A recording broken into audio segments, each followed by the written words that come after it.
the sufficiency in substance of the third and fourth impeachment complaints against the Vice President. But before we proceed with today's hearing, allow me to briefly summarize what transpired during yesterday's session. As the members of the committee will recall, yesterday, we officially began deliberations on the impeachment complaints against the Vice President. In total, there were 4 impeachment complaints. And yesterday, we took several significant procedural steps, each made deliberately, carefully, and in full adherence to the Constitution and our rules. First, we approved the withdrawal of the second impeachment complaint after the complainants expressed their decision to instead support the third impeachment complaint. This was further supported by the withdrawal of the endorsements from Representative Percy Sendanya and Representative Laila De Lima. Representative Sendanya noted that by reducing the number of complaints, the committee would effectively expedite the long-delayed impeachment process. Representative De Lima also added that this move would yield strategic gains in the future, quoting a song in the process, "It does not matter how we get there, as long as we get there."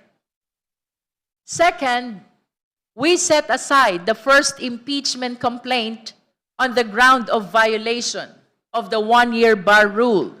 This is by a vote of 22 in favor, 10 against, with 0 abstention. That vote clearly demonstrated that despite persuasive arguments from Representatives Antonio Tino, Rene Co, Sara Ilago, and even Representative De Lima, the committee remains committed to a prudent interpretation of the Constitution. As Representative Joel Chua said, the members are exercising caution in interpreting this constitutional limitation. Third, following the sponsorship speech delivered by Representative De Lima, we found the third impeachment complaint sufficient in form. It was timely filed, and all necessary formal requisites were duly met. The motion to find it sufficient in form was seconded and approved without objection. Fourth, after the sponsorship speeches of Representatives Paulo Ortega and Benny Abante, we likewise found the fourth impeachment complaint sufficient in form. In his sponsorship, Representative Abante invoked the values of duty, honor, and principle in stating that he could no longer remain silent, which compelled his endorsement of the fourth impeachment complaint. Like the third complaint, the fourth met all the necessary formal requisites and was approved by the committee without objection. Yesterday, therefore, we addressed form. Today, we move to substance, the heart of impeachment. And right now, we focus on only 2 complaints, the third and fourth impeachment complaints. Kung kahapon ay naging technical ang ating usapan, ngayon naman ay hihimayin at susuriin natin ang mismong laman ng bawat reklamo.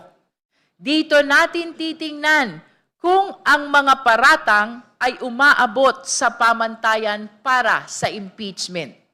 This is the stage where we ask, Do the allegations rise to the level of impeachable offenses?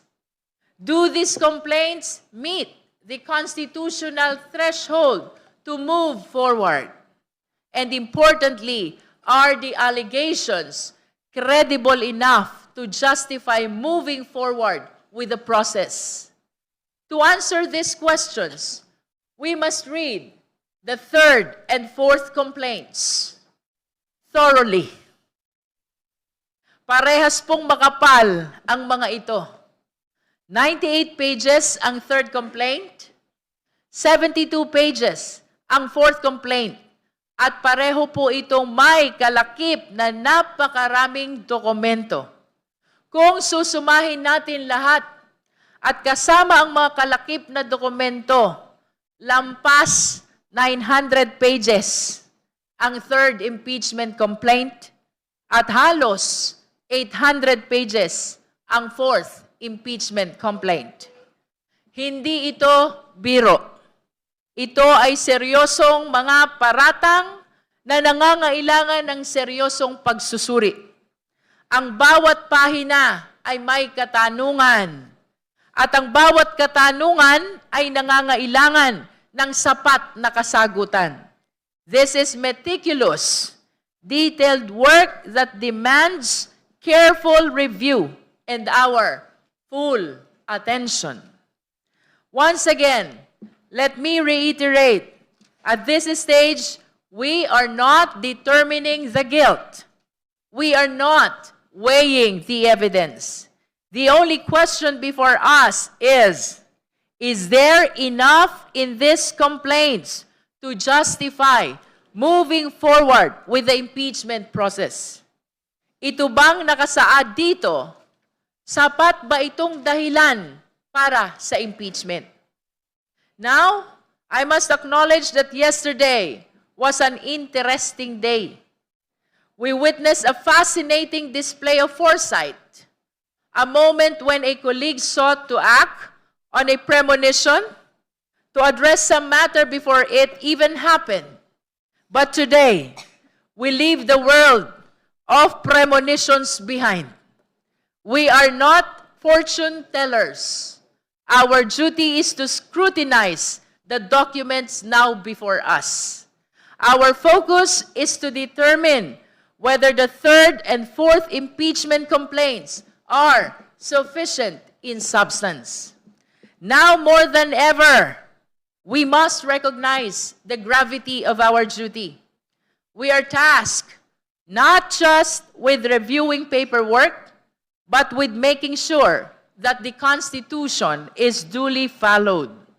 If the allegations are worthy of consideration, it is our responsibility to proceed to the next step in holding the highest officials of the land accountable for their actions.